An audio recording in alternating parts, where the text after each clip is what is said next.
نحمده ونصلي على رسوله الكريم أما بعد قال رسول الله صلى الله عليه وسلم الإيمان بضع وسبعون شعبة فأفضلها قول لا إله إلا الله وأدناها إماطة الأذى عن الطريق والحياء شعبة من الإيمان.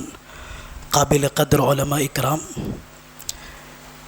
ابھی جو حدیث آپ کے سامنے پڑھی گئی اس کی روشنی میں دو باتیں خاص طور پر پیش کرنے کی کوشش کی جائے گی.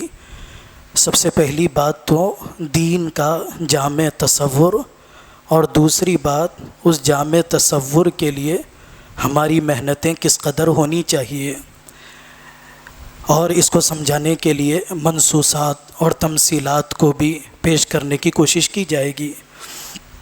اگر ذخیرہ حدیث میں دیکھا جاتا ہے تو جہاں پر یہ حدیثیں ملتی ہے کہ جددوا ایمانکم، اور اسی طریقے سے من کان آخر کلامہ لا الہ الا اللہ، اور پھر المسلم من سلم المسلمون من لسانہ ویدہ من لم یہتم بامر المسلمین فلیس منا، اور پھر جب معاملات کے حصے کو دیکھا جاتا ہے تو من غش فلیس منا التاجر الصدوق الامین، اخلاق کے باب کو دیکھا جاتا ہے انما بعثت لاتمم مکارم الاخلاق.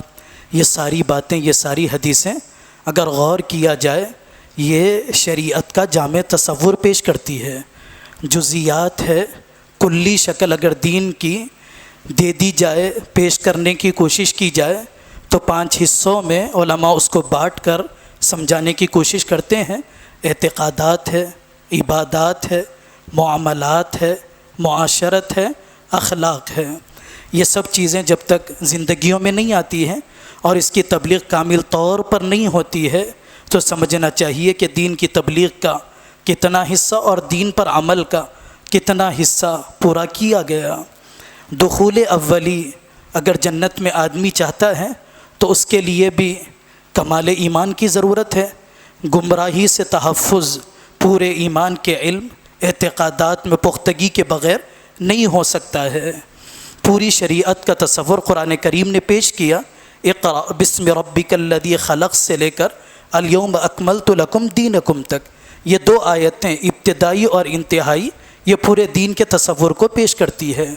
قرآن کریم نے جہاں پر یا ایھا الذین آمنوا ادخلوا فی السلم کافہ کا تذکرہ کیا، وہاں پر ظاہری اعمال بھی آ گئے، باطنی اعمال بھی آ گئے، مدارس بھی آ گئے، خانقاہیں بھی آ گئی باطنی اصلاح کے لیے. معاشرے کو بھی اس طرف توجہ دلانے کی ضرورت ہے. یہودیوں سے قرآن کریم نے کہا اتؤمنون ببعض الکتاب وتکفرون ببعض، بعض کتاب پر ایمان لاتے ہو، بعض کا انکار کرتے ہو. پورا دین کیا ہے، پورے دین کی محنت کیا ہے؟ قرآن کریم نے کہا ادعو الی سبیل ربک، اپنے رب کے راستے کی طرف بلائیے. دوسری آیت قرآن کریم کی ہے، اللہ فرماتے ہیں بلغ ما انزل الیک، جتنا اتارا گیا ہے اتنی تبلیغ کی ذمہ داری دی گئی ہے. مثالوں کے ذریعے حضرت مولانا حضرت جی یوسف صاحب رحمۃ اللہ علیہ فرمایا کرتے تھے کہ ایک آدمی اپنے جسم پر شیر کی تصویر بنانے کے لیے پہنچا. جب شیر کی تصویر کی ابتدا کی گئی تو سوئی کو جسم میں شیر کی تصویر بنانے کے لیے داخل کیا گیا. جب پہلی تکلیف ہوئی تو اس نے کہا کیا بنا رہے ہو؟ تو اس آدمی نے کہا دم بنا رہا ہوں.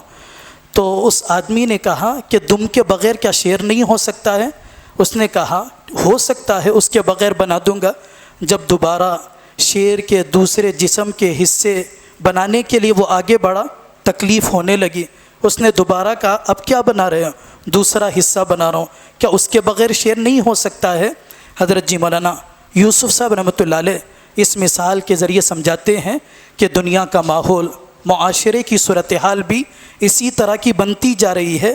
لوگ بعض مرتبہ کہنا شروع کر دیتے ہیں کیا داڑھی کے بغیر دین نہیں ہو سکتا؟ کیا فلاں دینی حکم کے بغیر دین نہیں ہو سکتا؟ تو دین تو کامل ہے، ادھورا پن اس میں آ نہیں سکتا ہے. حضرت عمر صاحب پالنپوری رحمۃ اللہ علیہ مثال دیتے تھے کہ اندھوں کو جذبہ پیدا ہوا کہ وہ ہاتھی کا معائنہ کرے اور یہ جان لے کہ ہاتھی کیسے ہوتا ہے. ان کو ہاتھی کے قریب پہنچا دیا گیا. ایک اندھے نے ہاتھی کے پیٹ پر ہاتھ پھیرا اور کہنے لگا ہاتھی تو دیوار کی طرح ہے۔ دوسرا دم پر ہاتھ پھیرا اور کہنے لگا ہاتھی تو رسی کی طرح ہے۔ تیسرا سونڈ پر ہاتھ پھیرا اور کہنے لگا ہاتھی تو پائپ کی طرح ہے۔ یہ ناقص تصور اندھوں نے ہاتھی کا پیش کیا۔ اگر پوری شریعت کا تصور آدمی کے ذہن میں نہ ہو تو تھوڑی بہت چیز کو آدمی شریعت اور اسلام سمجھ لیتا ہے۔ حضرت مولانا شاہ جمال الرحمن صاحب دامت برکاتہم فرماتے ہیں آدمی جب طبیب کے پاس، ڈاکٹر کے پاس جاتا ہے، بیماریاں گنواتا ہے، صحت کا تذکرہ نہیں کرتا۔ یہ کبھی نہیں کہا جاتا میری آنکھ اچھی ہے، میرے کان اچھے ہیں، بلکہ تذکرہ بیماریوں کے ذریعے شروع کیا جاتا ہے۔ ہمیں بھی سوچنا چاہیے جتنا شریعت پر عمل ہو رہا ہے یہ اللہ کا بے حد شکر ہے، چھوٹے ہوئے پہلوؤں کو زندگی میں لانے کی ضرورت ہے۔ حقیقت میں یہی بیماریاں ہیں۔ کبھی کسی 11 مہینے بیمار رہنے والے 1 مہینے صحت مند رہنے والے کو صحت مند نہیں کہا جاتا۔ 11 مہینے حرام میں رہنے والے 1 مہینے حلال میں رہنے والے کو حلال میں رہنے والا نہیں کہا جاتا۔ ایک آدمی اپنے جسم کی کوتاہی کو برداشت نہیں کرتا، اندھے کو کامل جسم والا نہیں کہا جاتا، لنگڑے کو کامل جسم والا نہیں کہا جاتا، ادھوری شریعت پر عامل کو بھی کامل شریعت پر عمل کرنے والا نہیں کہا جائے گا۔ حضرت مولانا مفتی تقی عثمانی صاحب دامت برکاتہم فرماتے ہیں بخاری کی فہرست دیکھ لی جائے کون سا حصہ ہے شریعت کا جو اس فہرست میں ذکر نہیں کیا گیا۔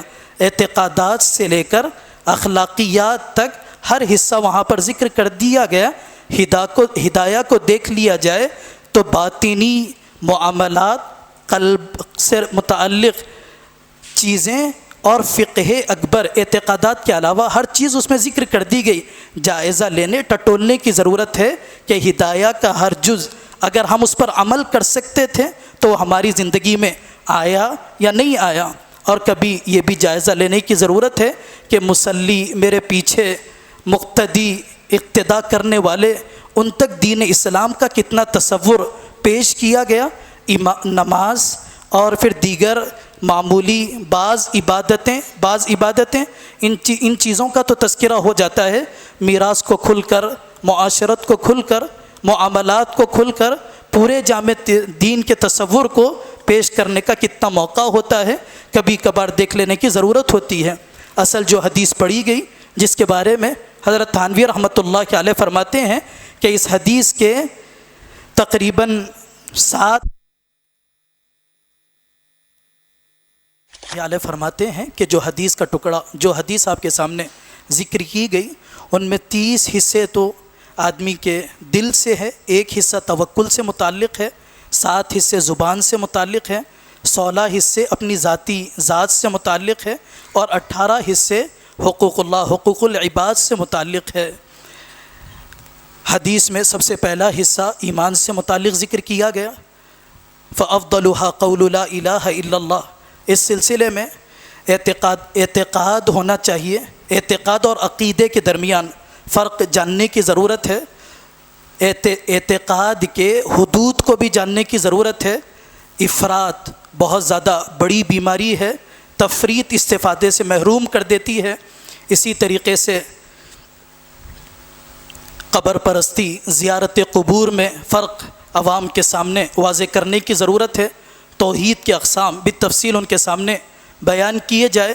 شک کے ساتھ بھی کیا ایمان باقی رہ سکتا ہے؟ تردد کے بغیر، تردد کے ساتھ ایمان کی بقا نہیں ہو سکتی ہے۔ لوگ ایمان کے سلسلے میں بے فکر ہو کر عملیات کی طرف متوجہ ہو جاتے ہیں۔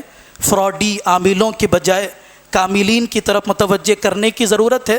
تسخیر جنات کے نسخے تو بہت بتاتے ہیں، شریعت نے واضح تسخیر جنات کے نسخے جو بتائے ہیں حضرت تھانوی رحمۃ اللہ علیہ جس کو فرمایا کرتے تھے اس کی بھی وضاحت کی ضرورت ہے۔ زبانی بول سے ہٹ کر قلبی تصدیق تک کا سفر لوگوں کا ہو جائے جو کہ حقیقت میں ایمان ہے، اس کی بھی تبلیغ ہونی چاہیے۔ سب سے آخری حصہ جو حدیث کا بیان کیا گیا وہ الحیاء شعبۃ من الایمان، مخلوق سے حیا آدمی کر لیتا ہے، معصیتوں سے بچ جاتا ہے، اصل حیا خالق سے ہونی چاہیے۔ کیوں کہا گیا؟ حضرت عثمان رضی اللہ عنہ کے بارے میں کمال الحیاء والایمان اس کا بھی مذاکرہ ہونی چاہیے، اس کا بھی مذاکرہ ہونا چاہیے۔ اس حدیث کے ذیل میں چند مختصر باتیں آپ کو سنائی گئی۔ اللہ حدیث کا صحیح فہم ہم سب کو نصیب فرمائے۔